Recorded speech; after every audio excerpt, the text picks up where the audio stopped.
Oui, bah là c'est marrant parce que il y a deux raisons d'en parler. D'abord parce que Drucker est le maître de la grand-messe du dimanche après-midi. On voit là aussi la communautarisation intégrale de l'espace politico-symbolico-français, quoi. C'est-à-dire que voilà, les cadres de la communauté sont partout. Normalement, Drucker a dû reprendre sa retraite depuis longtemps. Il a passé l'âge. Non, il est là et on voit que lui règne sur le show business comme Monsieur Prasquier règne sur les corps constitués. Voilà, tout le monde doit faire allégeance à Monsieur Drucker, à ce qu'il représente.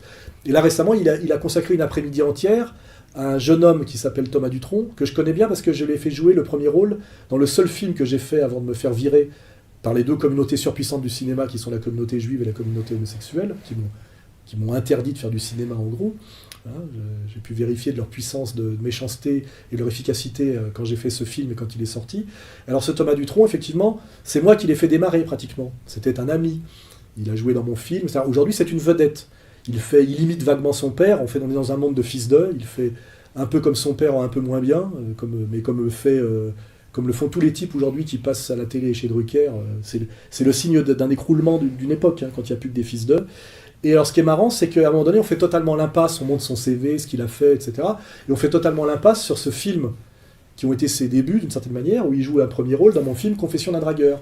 Et ça va me permettre d'en parler, car j'ai fait ce film qui a été viré dès la première, qui est sorti une semaine au cinéma le 25 juillet, qui a été sorti des salles immédiatement, avec des critiques qui se sont déchaînées dessus, mais qui fait toujours des succès d'audimat quand il passe à la télévision. Il est passé une trentaine de fois à la télévision, et qui a un petit succès posthume, et qui est devenu un petit film culte.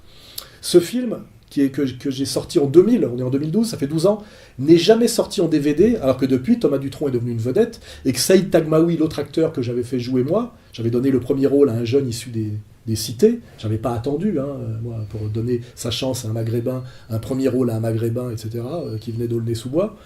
Ce film, et Saïd Tagmaoui est devenu depuis d'ailleurs une vedette à Hollywood. Ce film aurait dû sortir en DVD. Alors il ne sort jamais en DVD, et comme un peu avec Staline, quand on parle du CV de Thomas Dutronc chez Drucker, il n'a jamais fait ce film n'existe pas, etc. Parce qu'il ne peut pas avoir travaillé avec Alain Soral, il ne peut pas avoir été l'ami d'Alain Soral, il ne peut pas avoir été aidé dans le décollement de sa carrière par Alain Soral. Donc j'invite les gens à se pencher sur ce film qui s'appelle Confession d'un dragueur, qui est un très bon petit film français. J'invite les gens à se poser la question de savoir pourquoi ce film n'est jamais sorti en DVD, alors que maintenant Thomas Dutronc, qui était inconnu à l'époque, est devenu une vedette, tellement vedette qu'il mérite d'avoir une après-midi entière qui lui est consacrée chez Drucker. J'invite les gens à se poser ces questions, et je dis bien que je vais essayer de faire sortir ce film en DVD, car il est de mon droit d'artiste et de créateur sur le droit français que mon œuvre puisse être vue par le public.